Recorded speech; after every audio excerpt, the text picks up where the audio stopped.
Welcome to Hiring Happy Humans, where we talk about all things HR with a variety of folks, from CEOs to community partners, sharing up-to-date trends, best practices, and our wild workplace stories.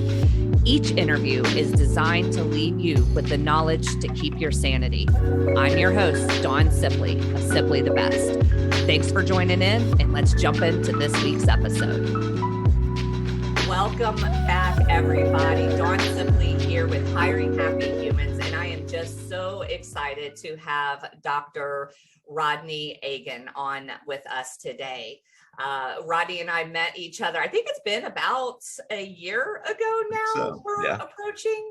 And I'm just so excited. We are going to be traveling internationally together. We are doing some amazing things. Rodney is just an awesome leader, both here in the United States and across the world. I always love to talk to people who are well-traveled and really representing Jesus across the globe. So welcome, Rodney. Thank you so much for coming on today.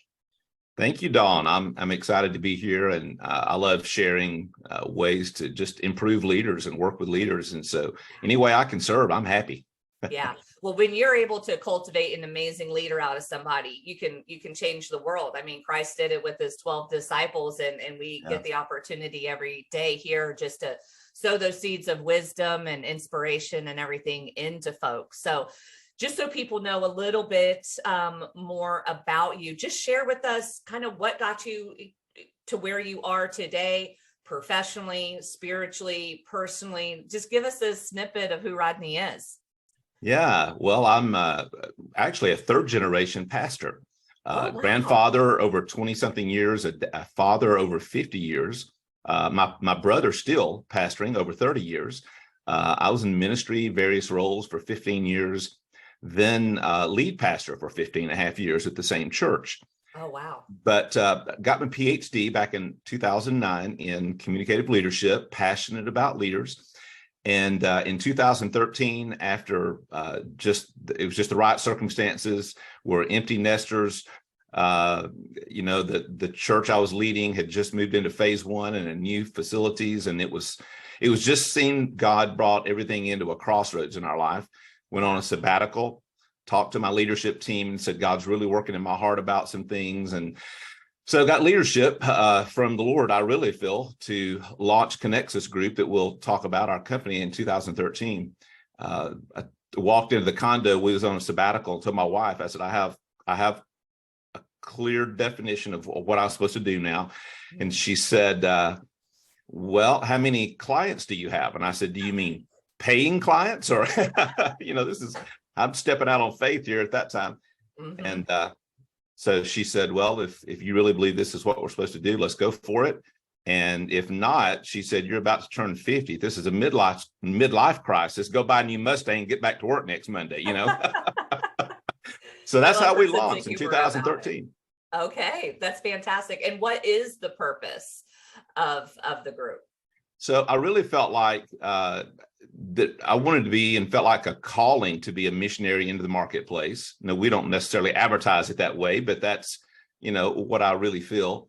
And so we just jumped in the middle of, bringing a biblical worldview and a different look from leadership. There's a lot of humanistic leadership out there and a lot of things like that. So I just felt like that was an opportunity for me to step right into that role. And so our purpose and what we do is leaders developing leaders. That's what we do.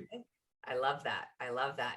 And so you do that here locally. I say locally in the United States and in your community, but then you take people all over the world and expose them to different cultures and customs. And tell me a little bit about the mission side of what you do as well. Yeah, well, one of the pieces of the vision I had in 2013 was to do what we're doing corporately. And then we also have a church division, so we work with a lot of that. But I really felt like that I could use this platform once it got built out, the leadership platform of what we were doing corporately, right, that it could be used internationally to help a lot of people in third world type countries and underdeveloped countries. So it's going to help them, number one, but number two, it can also be a discipleship conversation if I can partner with, mission people on the field and maybe introduce them to leaders that they would never have had an opportunity to meet. So I've traveled 14 countries. We're currently Connexus Global, which is our nonprofit side that you're connecting to now with Honduras. We're doing some things there, which we can talk about later, but it's kind of our laboratory because I've been going to Honduras for about 20 years. So I know it well. And so we're learning some things there, and we're getting ready to hopefully duplicate that. I've got some opportunities in Cambodia, Cape Verde, West Africa, Dominican Republic. So there's some people are saying, can you come do this? But we're trying to get our systems down a little better first. Yeah, I think that's one thing that I see a lot of entrepreneurs do is they get the vision, they get the bug, they get the excitement, and they just want to go do. But then once that kind of goes out, and they can last a little bit off of that enthusiasm. And so they get that false sense of preparedness, but then their systems really aren't really created. What would be your tip to entrepreneurs that are just burning up on the inside, wanting to make an impact? Because that's how we're usually wired, is influence and impact. How do we make ourselves slow down and really get those systems in place? And how do we know what systems need to be in place? There's a saying I use sometimes with entrepreneurs, and this really applies to me a lot. I have to say it to myself a lot. It's easy to make an impression, but it's hard to make an impact. Oh, wow. I like that. So we can make a splash in the water, but it doesn't really there's no lasting effect if we don't have some other things in place. There's a phrase in the Bible we use sometimes, and I use it a lot on myself. This one thing I do. I feel like if I was given advice, I would say when I first started, I needed to make a living. My wife wanted to have electricity and live indoors. I needed to eat. I don't know who knew. And so people would call me and they'd say, "Hey, do you do?" And before they finished, I would say yes. Classic entrepreneur. You're probably a maverick on the predictive index model.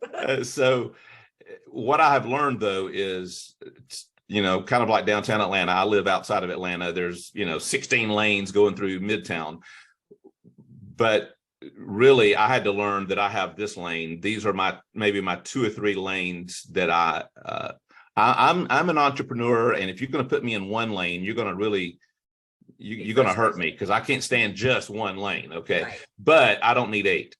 Right. So what I've done is I've created 8 lanes, but now I've brought somebody that can help run each lane, those kinds of things. And so I would say really focus in on what do you do well, and then see what peripheral things fall into that. Yeah.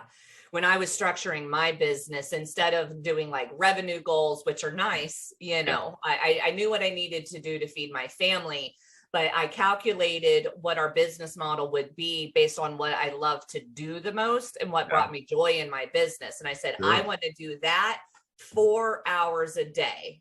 Now I know there's necessary peripheral things that I have to take care of. So I will also agree with myself that I will do these things even though I don't want to do these things. And then these other things, forget about it. Not even going to touch it, won't even try to touch it, hiring it out, got to figure that out. And then I worked my model back kind of through there.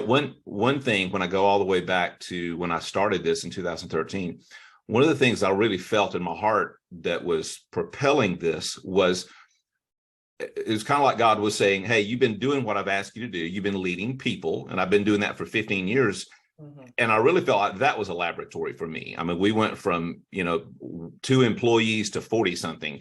We grew. So I got to grow an organization. I learned some things, firsthand, but I felt kind of like it was God saying, okay, you've led leaders, led people. Now it's time to lead leaders who will lead people. So I've felt like I've kind of moved from addition to multiplication now. Yeah. So growing from 2 to 40, those are 2 different models, structures, way of leading. Tell me a little bit about that, because a lot of folks have a hard time, they start off because they have that one-on-one leadership. Those 2, you can feed into them all day, every day. But once you have 40, you're not in the close relationship. And so then you have to start delegating care and things like that. Tell me a little bit about how you've handled that type of growth. Well, it was rapid. And so I was learning on the job, and it's kind of like, flying a plane and changing out the engines in midair sometimes. But what I really quickly began to see was I need to find my influencers that were there, and I need to really pour into my influencers because they were entrepreneur leaders and they were good. So I don't need to do their job. I need to make sure they're really equipped. And so I had about 5 top pastoral staff guys that I'd hired. There you go. And I started doing a thing on Tuesdays. I would say every Tuesday morning, I'll be at this local coffee shop, and I'll be there from 9 to 10. And I'll schedule you this week, you next week, you whatever. Right. No agenda. I'm not going to prepare for this meeting. I'm going to show up with coffee, and I'll have you coffee. You come to the meeting and tell me where you want to grow and what you want to talk about. And oh man, that was probably it was way better than our staff meetings. Right. So. Right. Yeah.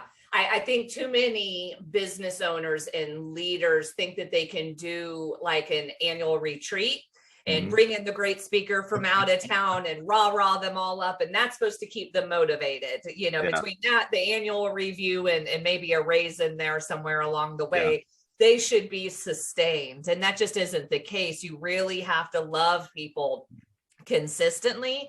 And then I think scheduling time that's about them and not about yourself or the company or an agenda really speaks to loving folks well. I mean, how often does someone say, hey, come show up and I'm going to love you and get you to your goals and help you figure out your problems? And if anybody could schedule me for a session like that right now, that would be amazing. Well, and I kind of look at it as every week we made some tweaks.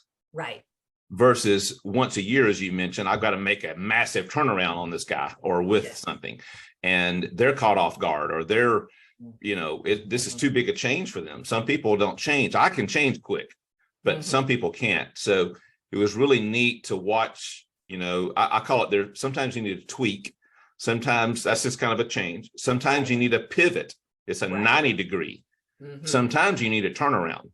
It's a 180. But if you just throw out a 180 on somebody in a hurry, it slings them off the boat. So I would rather begin to work on them slowly to get them back this way versus show up once a year and go, hey, you're wrong. Let's go. So. Do you find that when they have participation in the tweaks, in the pivots, in the about faces, that they seem more invested? Oh, 100%. Yeah. One of the things that we talk about too is, and I use this in our leadership now, Dr. Keith Webb actually invented this. It's called the WIN method. And just if I said to you, Dawn, if you were one of my direct reports, and I said, Dawn, I need you to come to my office. I need to give you some feedback. What does that first do in your mind? What do you think of when I say what have I done? What have I done? Oh, no. Let me go clean out my office. Here I go. So instead, what if I said, hey, Dawn, can you come by my office? I'd love to get some feedback from you. Oh, totally different. See the difference? And so then what I do is I say, when we sit down, it's maybe some project you've worked on. So I ask the WIN method, W-I-N. So so Dawn, what do you think you did well? Or what do you think we did well? So I'm listening. So then the I.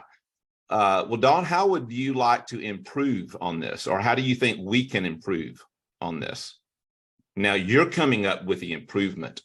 And then so what do you think we should do differently next time? So you see how we just coached you to come up with a solution versus me telling you. Totally different. Yeah, absolutely love that. I've had to sit on so many counseling sessions as an HR professional, terminations, hard conversations, investigations. I just got a call, to perform an investigation, and it's just the feeling Yeah. feeling that people get around that kind of it, what they see as conflict when, it doesn't have to be us sitting across the table from one another. It really can be us looking side by side out on the landscape and saying, okay, where are we going at now? And, I might, if I could, I would throw a thought in there too, because I hear this constantly, and you probably do as well. I'm a little older. I'm 58. Okay. I got 3 grandkids, and I'm glad to talk about them, by the way. I'm kidding. So I get it. We often say, well, this new generation, this young generation, I don't want to be like that. Okay. That's not it. Right. But they do think differently. We thought differently than our parents. Okay. So it is a thing. Well, that's gone on. These kids these days has been going on for millennia. That's right. Let's not kid ourselves. So my point, though, that we do know is the generation that we're leading now that's coming up, they're having a hard time with communication. They're not used to face. Right. And if you say to them, hey, I want to talk to you, or I want to sit down, they just freak. They think I'm totally. So my point is, if you can start that culture, like that WIN method of I want feedback, the first time or two, it'll be a little awkward for them. But then the culture is they know that when you ask to talk, that it's going to be okay. Right. And it changes the culture. Yeah. And I really feel like as leaders, we have to earn the right to have those conversations as well. We have to be in relationship to be able to do that coaching. You can't, every conversation you have can't be a conversation of directives. So that's why I love that monthly touch base, because you're able to build the relationships, then the trust, the rapport. And so when the sticky part does come around, it just doesn't sting as much, and they don't create what I would maybe call the conspiracy theory that management's out to get them after those conversations or during those. They feel like it's more of a genuine concern for making sure that they get to where they want to go, because if they're messing up, right, and we just talked about their goals, well, we're not going to get to these goals if this keeps happening. And so let me help you, kind of thing. So I love that. A lot of leaders, we're guilty, especially if you're a driven leader, a high level leader. You're always in growth mode, change mode, whatever. Right. And we don't celebrate. We just don't celebrate our wins. And our team doesn't get to celebrate. So, and this is nothing earth shattering, but we try to coach to say, how many kudos and how much guidance are you giving? So we'll generally say, if you're wanting to give one of your employees guidance, you need to give them 5 to 10 kudos first. Yes. So, even something simple, I'll say to my guys, hey, grab a sticky note, and you see them doing something well, just write down awesome job, and just walk by and stick it on their desk, or walk by and stick it on their back, whatever. Just it's just a way to say, hey, awesome. Right. Love that. Just the constant encouragement. And I find that being silly and being humorous and being encouraging and just really setting an atmosphere of, it's not that serious when you can, because sometimes in business it does get serious, and then they know, okay, this is serious. But I kind of like that ratio, that 5 to 1, that 10 to 1. Let's have fun, and then we'll grind. And I'm sure you run across this, but we coach a lot of executives, and what I find is many of them, from an emotional intelligence behaviors, if you dig into their stress triggers and reactions, many of our leaders are operating such a stress mode and don't even know it.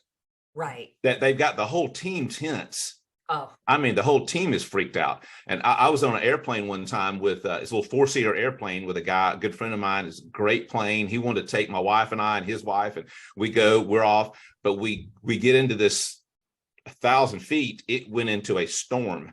And I mean, and we were flying toward the mountains, and I'm freaking out. I'm and I'm like, do you know where that mountain is? Oh yeah, I'm 1,000 foot above it. And I'm going, I can't see a foot in front. And I'm telling you, my wife, everybody was just he was just flying. He just cruised like no big deal. Here's my radar. Everything's great. Right. When we landed, and got everything there. I said, man, thank you for, I was worried, and he said, well, I didn't want to tell you, but I was freaking out too. But he led that plane and all of us to feel, okay, I'm in control. And I learned a lot from that. That's what we can freak everybody out on the plane, or we can lead with confidence. Right. So, okay. Oh, I just have goosebumps. So as leaders, it's lonely at the top, right? And so what I often see is leaders will go and pluck someone from the flock and make them their emotional support employee. Oh, wow. That's a great, yes. And they're like, you're the one. And I've found no pattern over my 20 years of HR. It can be someone lower level and they feel that it's safer there because they won't try to rise up against them. They don't have the organizational power to have any leverage, or sometimes it will be someone at that executive level. Do you see that? Why do leaders do that? What should they be doing instead? Because what I can say is that it's not healthy. Yeah. Unfortunately, a lot of leaders become narcissistic the more we get into our stress mode. And the more we do, the more stress we get, the more narcissistic we get, and power hungry. Right. So, we don't, depending on who the client is, and I get some people are not believers, and I understand that, and that's okay. But think, if you are a believer and you understand the kind of the New Testament model, I always talk about everybody needs a Paul in your life that speaks into you. Right. But everybody needs a Barnabas in your life that's an encourager to you, that's on your peer level, that you can share and have accountability with. Right. But everybody also needs a Timothy, somebody that you're mentoring. And so when you look at it from that perspective, it's okay to have someone that direct reports to you that you can share, but there's only certain things you can share. You have to be careful, even on your peer level but so I would just say that you need a Paul that can say, hey, buddy, you're getting a little offline here, Right. So, or that kind of thing. So I think I play Paul for a lot of people as an HR department. It's a little accountability with love, reeling them back in, having those hard conversations to kind of lead them to their best version of themselves. What I would say to that, a lot of leaders would say that, okay, I'm the one leading into them. I don't care who you are. I don't care what level you're on. I work with some guys with, multi-billion-dollar companies. They need somebody above them to speak into them. Yes. And to that end, I still have an executive coach. Right. And he's been my coach since 2008. Wow. So how do leaders know where to find that person? Because let me tell you, every time I turn around, some consultant, some coach of some flavor is telling me that they're going to level me up and take me to the moon and make me my best version of myself. How do you decipher who you can trust with these intimate things? Because it is a very vulnerable spot. Well, if you have a mentor in your life or somebody around you, your peers, whatever, maybe start finding out who's helping you. If they're not in stress mode, there's got to be some reason. So, who's helping you? Just start asking around. Obviously, if you look like ours, like many others, you kind of see some of the organizations they work with. Who do they do? We're one of I think 5 or 6 that's vetted with Chick-fil-A corporate. We coach operators around the nation. So when I say that, people immediately say, okay, he must understand the culture of a Chick-fil-A, which you may or may not like the culture of Chick-fil-A, but everybody knows it seems to be working, It's efficient at the minimum. Right. So find out who are some of the people they work with. And what does that look like? So that gives you a little bit of an answer. So find excellence around you and ask them where they're getting their inspiration to lead at that level. Okay. Yes. All right. I love that.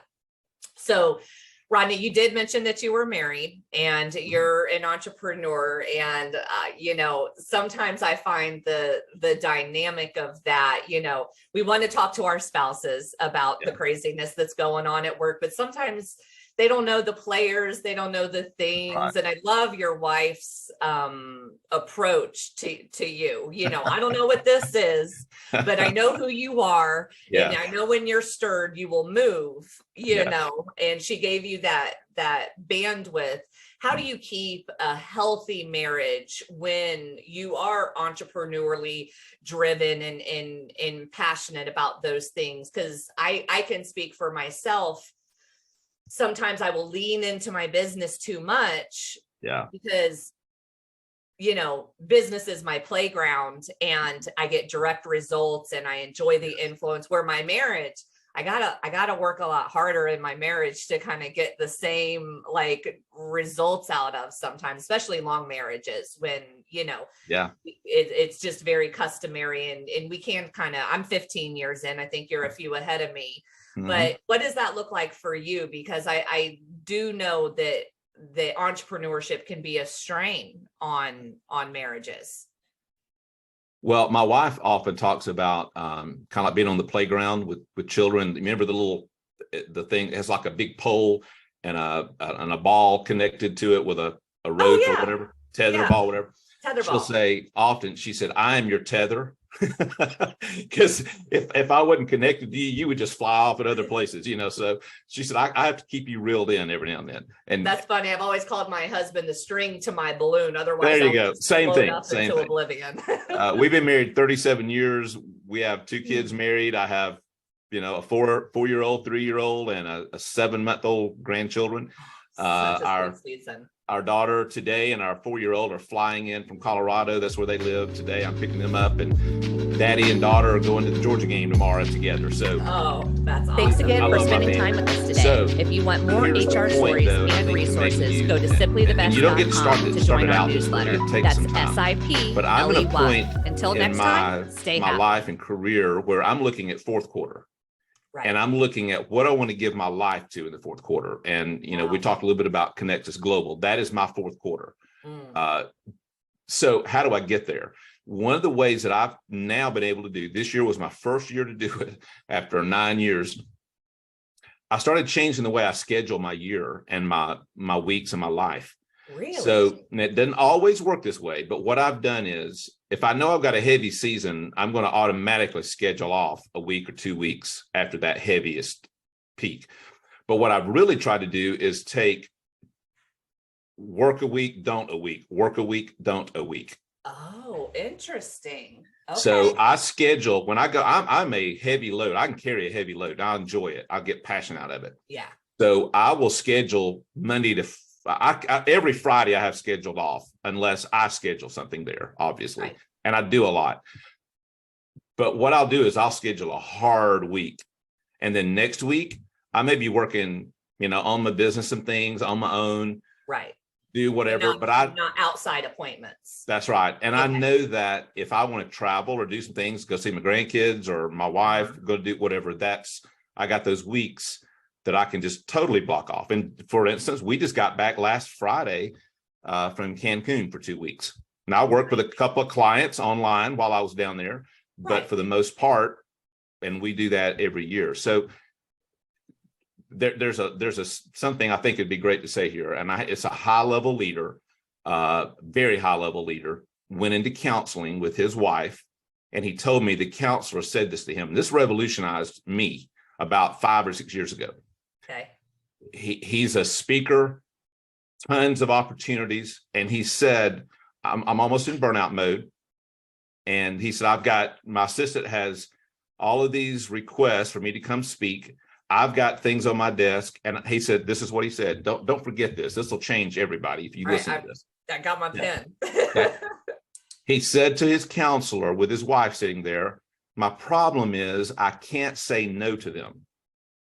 And he said, my counselor hit the table, the desk, like just boom, scared me. And my wife, and I was like, and he said, my counselor looked at me and he said, remember this, when you say yes to them, you're saying no to her. Yeah. Yeah.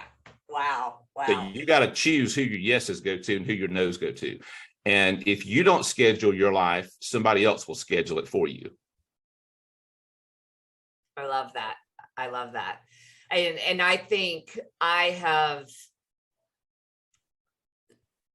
been able to absorb that sentiment when it has come to my pricing and the level of frustration that I'll deal with when it comes to clients not heeding advice that I provide or taking action that needs to be taken, because at the end of the day, my resources given to you are resources that are taken from my husband, from my children, from my internal team, and from my other clients. So the cost of opportunity is high. It is high. So, I keep I don't know if there's a ratio at 80-20 or whatever, but I keep a few people that I feel that really could use my help, but they can't afford it.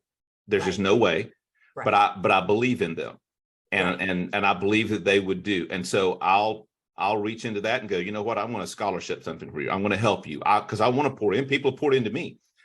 Yeah. So I don't want to just say that all of this happens there, but most of the time, the most problems I have are from the people that I either give something to, or I reduce, or I don't charge them enough. The higher end people. Yeah. I've got a client right now that honestly pays me well every month. I've been working with him for 4 years.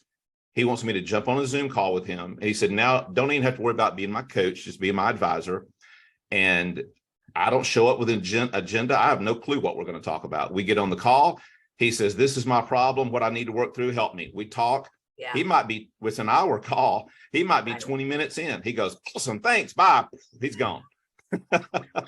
Or we may go the whole hour. I love it. Yeah. And same, I've experienced the same thing. Those who get the discounts, those who ask for the favor, always whine the most. What is Crystal Parker with the Christian Chamber always says, the cheapest seats have the loudest boos. Yes. The way in the back, had nothing to do with the program, didn't volunteer, didn't donate, didn't participate, but boy, they got something to say after the show's over. How everything could have been done a little bit better. That's right. Yes. So I love that. Thank you for sharing that. I think it's one thing that I see a lot of female entrepreneurs do is they don't protect their time and they don't price competitively too, because they seem to get more wrapped up in the project or the influence. I don't want to say ego is a negative thing, but that thing that makes them feel good, they'll just do it for the opportunity of doing it. And they don't want to lose the opportunity because they price themselves out. Because I've negotiated millions of dollars of salaries over the years for hundreds of companies, and my females never counter offer. My entrepreneurs always struggle with their pricing. Well, I don't want to, no, girl, ask for two. Yeah. You can always do a flash sale. There you go. Or you can always discount it later. If you drop the ball, you can comp something, but go in high, go in heavy. God is a God of abundance, but he won't give you what you're not bold enough to ask for either. Yeah. So. Yeah. Well, I'm starting to realize the older I get, the less time I have. So therefore, my time is becoming more precious. Yes. So therefore, I want to make it count. Yes. And, so it's important. So what is making it count? What does that mean to you? Like, where do you find value in what you give? Well, now I have a group of coaches, and we're kind of scattered across the U.S. And we actually have, as you mentioned, Honduras. We've just trained 6 in Honduras. Wow. And so what I've started doing is I'm not taking but certain kinds of clients for me personally. Okay. And so, we have a ton of different kinds of companies and people, right, and churches and organizations, but I then know which coach is best to give that person to. Mm-hmm. So it's allowing me now to select people that I believe I can really make a difference in. Mm. I'm getting ready to start with a very large hospital here in Atlanta that I'll have 4 cohorts, 48 people, C-suite in a cohort, 12 of all of their people, 12 surgeons in a cohort. That's going to be really fun. I'll pray for you. Yes, it's a large contract, and it's local to right where I live. and I've chosen, because it's a little different, I'm going to lead this one, but I'm looking at it going, wow, I can make a difference in a major area here. Okay. So what do you see your special impact to be on 12 surgeons? Because that sounds like a nightmare to me. I would tell my wife, I got to show it with my alpha personality. I cannot let them overcome. That's right.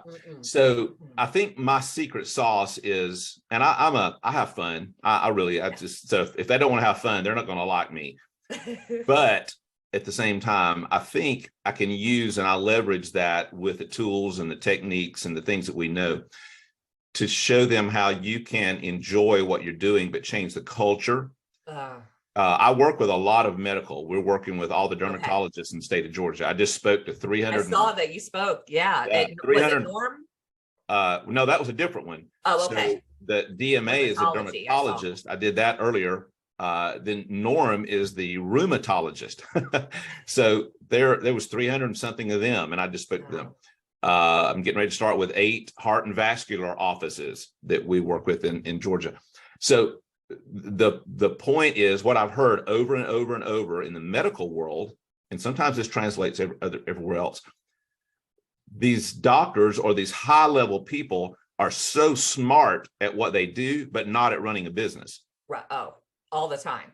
So what I'm trying to do is show them that they can trust their practice managers or the C-suite people, or they can trust these third level managers, but they've got to understand the culture and let the other people lead the culture.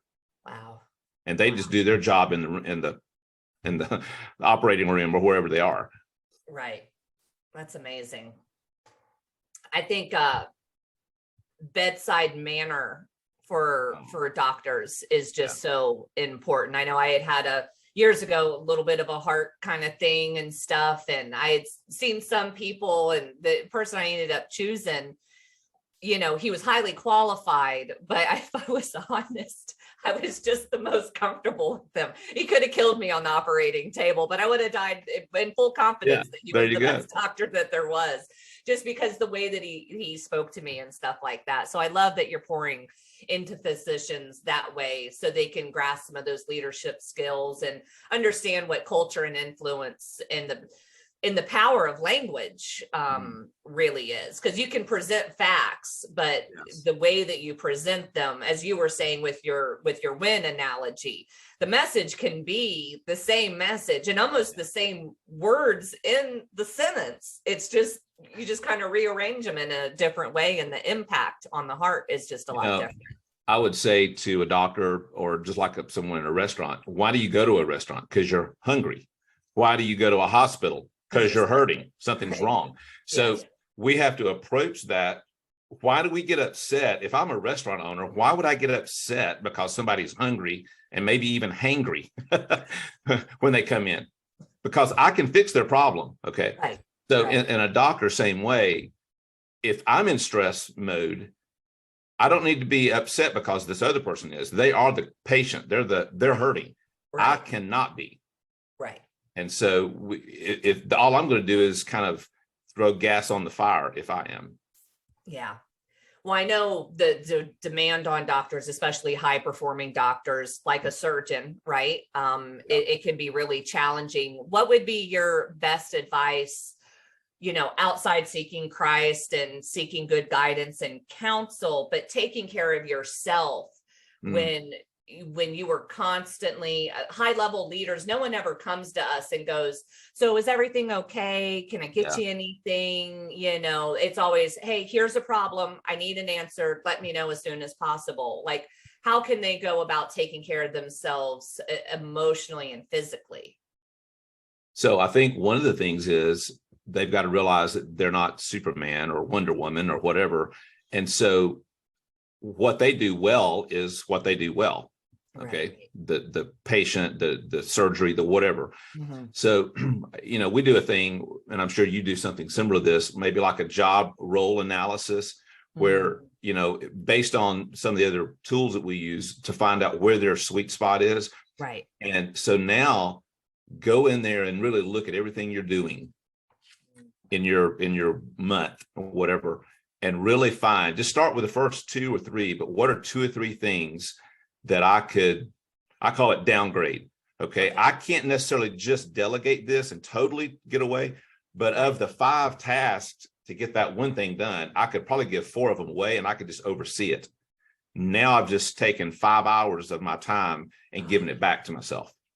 Preach, Brock. I could just talk to you all day. That's just so good. I've never had a problem delegating for whatever reason. It's always come naturally to me. I like to run high level vision. Don't give me the details. Someone take this, I'm on to my next thing. So I love that. But protecting our time is so valuable and important. So we can operate at our best. So I love that. Yes. Well, I always like to ask all of our leaders one thing before we kind of wrap up, because wisdom that comes with age is absolutely amazing, and we can always look back and reflect. What is one thing that you would tell the younger professional you that would have helped you advance as a young professional? Either financially or up the ranks or spiritually or emotionally? Like, what do you wish you would have known then? I think I would almost reiterate something I said earlier, but in a different way, the Paul, Barnabas, Timothy thing. Right. Yes. Except I would say, look at it more like who is a CEO in my life? Who is someone successful that's further down the road doing what I'm doing or want to do that will mentor me, and I can really go in there and learn. I don't have a problem learning from your mistakes, So find that CEO that is willing, and there's a lot of them out there that are, I don't mean a real CEO, but someone you would say would be a CEO to my business, right? If I am the business, right. and really listen, and then who are some accountability partners. I felt like that's one thing. It took me a long time to get to that point, but who are some people, may just be 1 or 2, but I would say 2 would be great, but 2 people that I can really be vulnerable with and feel that it's okay. It's a safe space. They're not about to go tweet about it or Facebook about it or go call somebody. We're going to be vulnerable to each other. And then who can I pour into? Because there's something about a leader. You feel fulfilled when you're helping someone else be fulfilled. And so my point 1 would be that I would have gone back earlier and got that structure in place to help me. And even like that, I would say a CFO who's a good financial person to help me think through these things. Okay. Yes. So that kind of thing. So that's one. And then the second piece of that is, from that, I need to find out what is the one lane that at the end of my life, I could look back and say that was a great lane to have driven in. And so really get good at that. And then whatever peripherals fall off of that, that's okay. Right. I love that. Thank you so much for joining us today. If anyone wants to get a hold of Rodney and talk to him more about how he could lead or coach your organization to get it to the next level, if what he said resounded with your heart, please reach out to him. He's a great resource. Rodney, I look forward to boarding a plane with you, traveling the world, making an impact, not only on business, but on the kingdom as well. Thank you so much. Thank you, Dawn. Thanks for all you're doing, and excited about some of the days ahead. Absolutely. Thanks again for spending time with us today. If you want more HR stories and resources, go to simplythebest.com to join our newsletter. That's SIPLEY. Until next time, stay happy.